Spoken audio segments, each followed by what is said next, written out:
जी नमस्कार, मैं हूं सौरभ कुमार। अभी आप देख रहे हैं खुफिया मीडिया। आपके सामने जो अभी चेहरे दिख रहे हैं, मिला जुला के कुछ ना कुछ जानते ही होंगे। अगर नहीं जानते होंगे तो फिर हम बता देते हैं। हमारे सामने सामाजिक कार्यकर्ता या कहें भाई भ्रष्टाचार के काल भोली जी हैं, और दूसरी तरफ जो देख रहे हैं न्यायपालिका के अंगरक्षक जयराम शर्मा जी हैं। तो दोनों ही आज हमारे सामने हैं और हमारे क्षेत्र का जो मुद्दा उठा है, यानी नालंदा जिला का उठा है, उसी को लेकर अभी हम बात करेंगे। लेकिन वर्तमान में भी हम पटना में हैं। पटना हाई कोर्ट के एडवोकेट हैं जयराम शर्मा जी, और उसी क्षेत्र को लेकर हम उन्हीं बातों को लेकर आज बात कर लेते हैं। जी, आप जो मुद्दा मनरेगा वाला उठाए थे, मनरेगा वाला कहाँ तक आपका मुद्दा पहुँच गया? देखिए जी, न्याय पर हमको काफ़ी भरोसा था। जी, हमको लगा था कि नीचे से ऊपर तक पदाधिकारी लोग ईमानदार हैं, जरूर न्याय मिलेगा। जी, तो मैंने प्रखंड विकास पदाधिकारी, जी, कार्यक्रम पदाधिकारी, जी, अनुमंडलाधिकारी, जी, जिला अधिकारी, जी, डीडीसी, जी, मैंने सारे लोगों को जांच के लिए पत्र लिखते लिखते थक गया। जी, आरटीआई मैंने मांगा जी, कार्यक्रम पदाधिकारी से, उसका जवाब इन्होंने नहीं दिया। मैं कई बार जिला पदाधिकारी से भी बात किया, जी, डीडीसी साहब से बात किया, और हमारे अनुमंडल के जो अनुमंडलाधिकारी साहिबा हैं, जी, उनका हाल तो ये है कि जैसे ही हम कहते हैं कि हम सामाजिक कार्यकर्ता भोली जी बोल रहे हैं, वैसे ही फ़ोन काट देते हैं। तो मेरे पास कोई चारा नहीं है, क्योंकि यह मामला मेरा व्यक्तिगत मामला नहीं है। चूँकि कई करोड़ में की लूट आपके बेन प्रखंड में हो रही है, तो सामाजिक कार्यकर्ता के नाते हमारा दायित्व बनता है कि ये जो सरकार का कोष को जो लूटा जा रहा है, यह संपत्ति किसी व्यक्ति की संपत्ति नहीं है। हम लोग टैक्स के रूप में दे दे जोड़ जोड़ करके यह राष्ट्र की संपत्ति का मैंने निर्माण किया। और उस राष्ट्र की संपत्ति जब लूटता कोई हो, तो एक सब सोशल वर्कर को कितने सीने में दर्द होगा, इसका ये अंदाजा आप खुद लगा सकते हैं। जब कोई चारा नहीं चला, कार्यपालिका से हमको मान कीजिए विश्वास उठ गया, विधायिका से विश्वास उठ गया। कार्यपालिका और विधायिका ये दोनों आपसी साठ गांठ हैं, और दोनों की लूट में संलिप्तता है। जो छोटे पदाधिकारी हैं, वहां से लेकर के बड़ा पदाधिकारी तक लूट में परसेंटेज बंधा हुआ है। जो कुछ दिन पहले मैंने वीडियो वायरल भी किया था खुफिया मीडिया के माध्यम से, कि कैसे सरकार की संपत्ति बिचौलिया लूटते हैं। कितना परसेंट किनके हाथ में? हाँ, तो मनरेगा का जहाँ तक सवाल है, मनरेगा एक ऐसी योजना है कि किसान और मजदूर दोनों को जीविका का साधन है। 90% यहाँ के किसान लोग खेती के ऊपर निर्भर हैं। यहाँ के या ग्रामीण क्षेत्र के? यहाँ का मतलब बिहार के लोग खेती के ऊपर निर्भर हैं।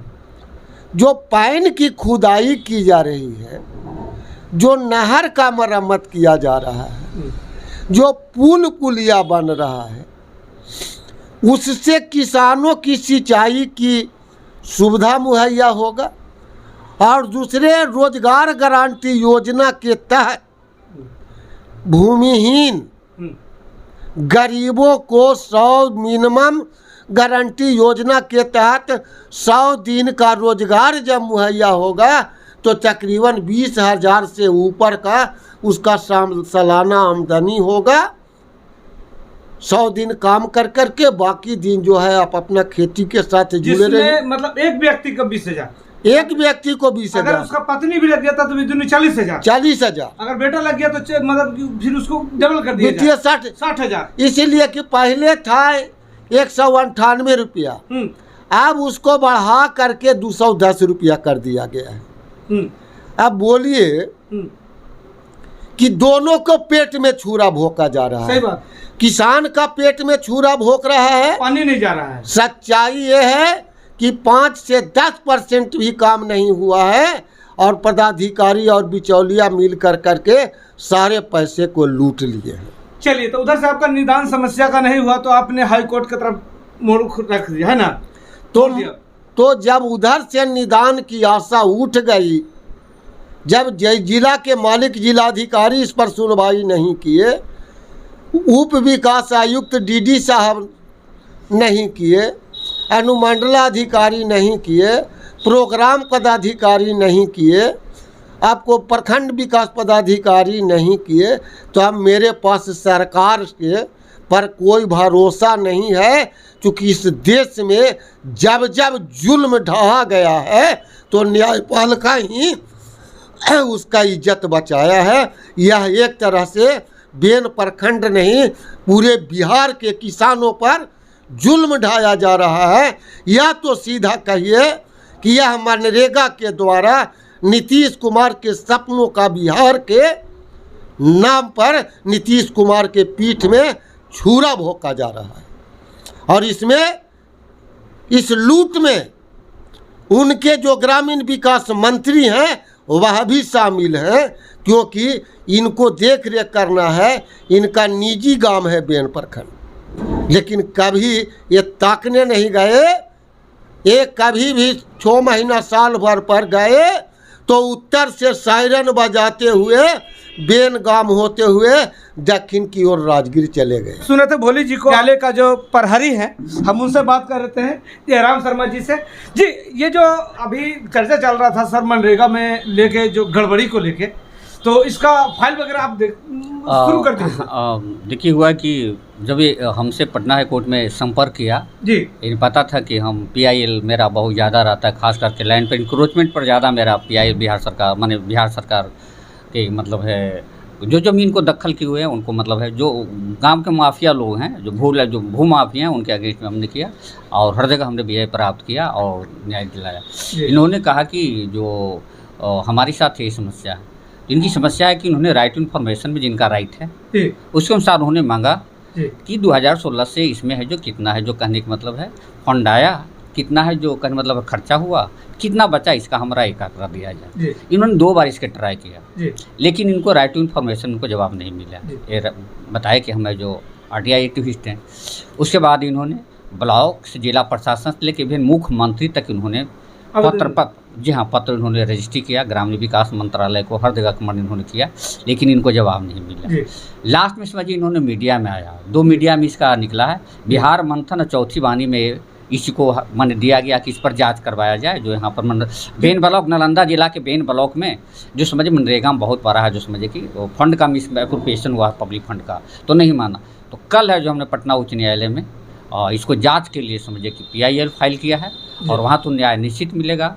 और मुझे आशा नहीं, पूर्ण विश्वास है कि उस पर जाँच होगी।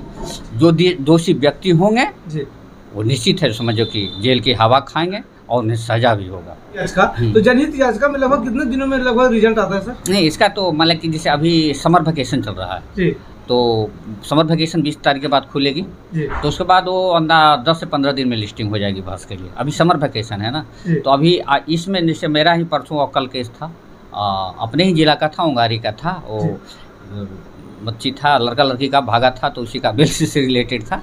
अब लड़का लड़की बयास के भाग गया तो इसमें क्या किया मतलब, तो बेल मैटर अभी चल रहा है समझिए कि, और आपको PIL नहीं चल रहा है। PIL में सबसे बड़ा चीज़ होता है कि अपना इंटरेस्ट उसमें नहीं होना चाहिए। जैसे अरविंद जी एक सोशल एक्टिविस्ट हैं, बहुत बड़े सोशल एक्टिविस्ट नालंदा जिला के हैं, RTI एक्टिविस्ट हैं। ये जो मामला उठाया उन्हें व्यक्तिगत नहीं उठाया, इन्होंने पब्लिक का मामला उठाया। इसी कारण से जो पब्लिक का मामला उठाता वही PIL में जाता है। मेन यही इसका समझ वही होता है। हाँ, वही या तो उसे ग्रुप कोई उठा के, जी हाँ, जो वही होता है। या तो कोई सामाजिक कर्ता उठाया, नहीं तो कोई ग्रुप उठा के, कोई भी उठा सकता है, कोई भी उठा सकता है। अच्छा सर, अगर कोई मतलब आम, ठीक है, यहाँ पे तो आपको भोली जी उर्फ अरविंद अकेला जी, अरविंद जी ने आपको दिया है। अगर वैसे कोई और व्यक्ति अगर आपको पीएलआई का फाइल देता है तो उसके लिए क्या क्या मतलब करना होगा और क्या कितना खर्च वगैरह कुछ नहीं है, कहने मतलब है पहले तो आप है जो वहाँ के माने लोकल जो एडमिनिस्ट्रेशन है उसको है समझिए पत्र के द्वारा आप सूचित किए जी, मतलब है। उसके बाद है जो मीडिया में अपना समझिए कि प्रिंट मीडिया हाँ, में दीजिए, बिल्कुल, जो इलेक्ट्रॉनिक गलत है मीडिया वो- जो मामला को उठा रहे हैं, अगर यहाँ से नहीं बात बनती है तब हाई कोर्ट में आए, ये नहीं कि डायरेक्ट आप हाई कोर्ट आ जाएगी। बिल्कुल, बिल्कुल। तो एक मतलब अगर डायरेक्ट आप हाई कोर्ट है तो एक मिस यूज हुआ कहने का मतलब बिल्कुल है। बिल्कुल बिल्कुल। और PIL फाइल करने वाले जानते हैं आपके वकील लोग पैसा तो लेते नहीं है कहने के मतलब है। जी। वो तो जो भी हम जैसे वकील काम करते हैं वो जनता के लिए ही करते हैं, इनका ही है, तो पूछ लीजिए हम कितना पैसा इनसे जी, लिए बिल्कुल। हैं। यानी जो फाइल वगैरह तैयार करना हो वो वही तो उनका खर्च अपना एनआर खर्च ठीक हुआ है, वो तो अलग चीज़ इनकी मैंने कल अलग बात है, तो इतना ही लोग समझते हैं। हम लोग इसमें अपना फीस 1 रुपया भी नहीं लेते हैं PIL। बिल्कुल बिल्कुल। तो ये इससे एक चीज है सर कि अगर लोग भ्रष्टाचार से हिम्मत करके अगर लड़ना शुरू करते हैं तो उनका निदान जरूर हो। जी हाँ, निश्चित हो रहा है। वहाँ मांग अगर अभी- सुन लिया तो अभी- ठीक है, नहीं तो पीएलआई तक आ सकते नीतीश जी के शासन में, अपने शासन में उन्होंने करीबन समझिए 200 को इंक्वायरी खुद है जो सेल्फ इंक्वायरी का उन्होंने आदेश दिया, और सभी लोग कितना जेल में और कितना जा रहे हैं, इससे ज़्यादा क्या हुआ। जी, अब नीतीश जी तो हर जगह बैठे नहीं ना रहेंगे। सही बात। अगर लोकल लीडर जो है जी। और मान लें कि ब्यूरोक्रेट गलती कर रहा है तो हर जगह नीतीश जी का काम वो पॉलिसी संबंधी डिसीजन न लेंगे, सही बात। वो जाके ब्लॉक में बैठते रहेंगे कौन घपला कर रहा है। नीतीश जी के पास जो भी मामला गया सब में उन्होंने इंक्वायरी बैठाया है और न्याय मिला है। कितने लोग जेल के अंदर है, कितना इंक्वायरी चल रहा है, अब फेस तो कोर्टे ने करेगा। बिल्कुल बिल्कुल बिल्कुल सर। कोर्ट में तो आना ही है ना, कोर्ट में आइएगा तो पता चल जाएगा। वहाँ तो हम लोग शनि भगवान के पुजारी होते हैं। जब शनि महाराज जब पूरा कृपा दिखाते हैं तब हम लोग को करिया कोट मिलता है। जज को, वकील को काला कोट क्यों दिया जाता है कि उसको नज़र गुजर कोई नहीं लगावे, समझे कि इसी कारण कहा जाता है समझे कि वहाँ शनि से दर्शन होता है। तब समझ में आता है कि न्यायपालिका क्या है। यानी भ्रष्टाचारियों के लिए आप लोग सनी हैं, सनी हैं। वही ड्रेस ही देखिए ना, काला ड्रेस किसका है? जज वकीलों का काला ड्रेस यहाँ ही नहीं, हिंदुस्तानी नहीं, सारे विश्व में सभी वकील जजों का काला ड्रेस इसी कारण दिया जाता है कि नजर गुजर नहीं लगे और समझिए कि वहाँ आवे तो समझ में आवे काला कोट क्या होता है। मतलब जो गलत करते हैं उनको पता चल जाएगा कि हम सनी से भेंट हुआ था, कितना फजहत में आएंगे। प्रशासन क्या करेगा? अरेस्ट करके भेज देगा, मर्डर किया अरेस्ट करके भेज देगा। न्याय तो जुडिशरी ही देगा ना। जी बिल्कुल बिल्कुल। और पुलिस अगर मान ले कोई डायरी में लिख दिया कि हत्या किया जी, तो उससे हत्या थोड़ी प्रूफ हो जाएगा। सही बात। कोर्ट में जाके बोलना होगा कि हमारे सामने इन्होंने हत्या किया है, तो न्यायपालिका अपने खुद समझे कि उसका एविडेंस दिखता है, अपने लेता है, तब न्याय करता है। पुलिस की बातों पर नहीं होता, उसे कोर्ट में जाके बोलना पड़ता है। जी, यही जुडिशरी है। जी, थोड़ा सा फर्क यही हो जाता है कि समय थोड़ा सा लंबा लग जाता है। वो कारण मैंने बता दिया ना कि अच्छा जुडिशरी सर, के पास पावर अपॉइंटमेंट का नहीं है। जी अच्छा सर, ये जो मतलब अभी ये मामला जो जनहित याचिका में जो गया है, PLI में जो गया है, जी, ये PIL में जो गया है, इस तरह से अगर मामला जो भी उठता है, जैसे ये मनरेगा का है या अगर वो बेन ब्लॉक का, हाँ, कहीं का भी इंदिरा आवास का उठता है या कहीं का भी उठता है, हाँ। तो उसमें बहुत ज्यादा सुधार यहाँ की हम लोग संभावना है। हमेशा करते हैं और अच्छा जांच सर, होती है। बिल्कुल। अच्छा, ऐसा कोई व्यक्ति कर सकते हैं जो व्यक्ति का जैसे मतलब कि उन्होंने कोई चीज का मतलब जैसे लिया इंदिरा आवास वगैरह इस चीज लेने लायक है और उन्हें दिया नहीं गया और वो वंचित रह गए और उनसे बेहतर नहीं, वो नहीं कर सकते। वो नहीं कर सकते। वो तो व्यक्तिगत हो गया ना कि वो अपना इंदिरा गांधी आवास नहीं मिला तो उनका व्यक्तिगत मामला हो गया। बिल्कुल। मामला लेकिन चाहिए पब्लिक। हाँ, अगर घपला हुआ इंदिरा आवास में तब उस पर जांच समझ नहीं तो ऐसे जी हो सकता है कि मतलब 50 से 60 लोग एक साथ जुड़ जाए और सब मिल के उसमें अगर एक साथ फाइल करते हैं तो हो सकता है। नहीं, तो भी नहीं होगा, तो भी व्यक्तिगत आ गया ना। अच्छा, वो अपने एक सामाजिक बेनिफिशियरी नहीं होना चाहिए। अच्छा। हम लोग PIL में पहला यही लिखते हैं जी। कि मुझे इस केस में कोई किसी प्रकार का व्यक्तिगत संबंध नहीं है। पहला स्टेटमेंट हम लोग का यही होगा। यानी ऐसा हो सकता है कि 10-20 लोगों का जो मामला है या 50 लोगों का, उनका एक लिस्ट बना लिया जाए और एक सामाजिक कार्यकर्ता को इसको डाल दे। जी हाँ, ऐसा हो सकता ऐसा हो सकता है। ऐसा हो सकता ऐसा जी, तो आखिर में आप क्या करना चाहेंगे खुफिया मीडिया को या लोगों को जो आपको जानना चाहते हैं? सबसे पहले सर तो हम एक खुद मीडिया से, प्रिंट मीडिया से बहुत सालों से विलम्ब कर रहे हैं, लेकिन हम खुद नहीं जान पा रहे थे कि हमारे नालंदा क्षेत्र के लोग हैं। वैसे आप अपने क्षेत्र के लोगों को क्या कहना चाहेंगे? हम यही देंगे कि नालंदा जिला से हम लोग का जन्मभूमि है, कर्मभूमि है और माननीय मुख्यमंत्री जी भी हमारे जिले के हैं जी। और हमारे जिला में क्या प्रोग्रेस हुआ है उसको तो हम लोग मुँह से तो वर्णन नहीं कर सकते हैं, देखते हैं। और इससे बड़ा अचीवमेंट क्या मिलेगा? पहले के भी शासन हम 57 मेरा का मतलब एज हो चुका कहने की मतलब है, तो इसमें कोई शक की बात नहीं। हम यही चाहते हैं कि उनके नाम पर जो मिसयूज किया जा रहा है नेताओं या ब्यूरोक्रेट्स के द्वारा, उनसे अगर किसी प्रकार की किन्हीं को जांच करवाना है तो आइए, मैं उनका फ्री में समझो पटना हाई कोर्ट में समझो उनका PIL फाइल करूँगा। इसी के साथ हम अपनी बातों को खत्म करते हैं। जय हिंद।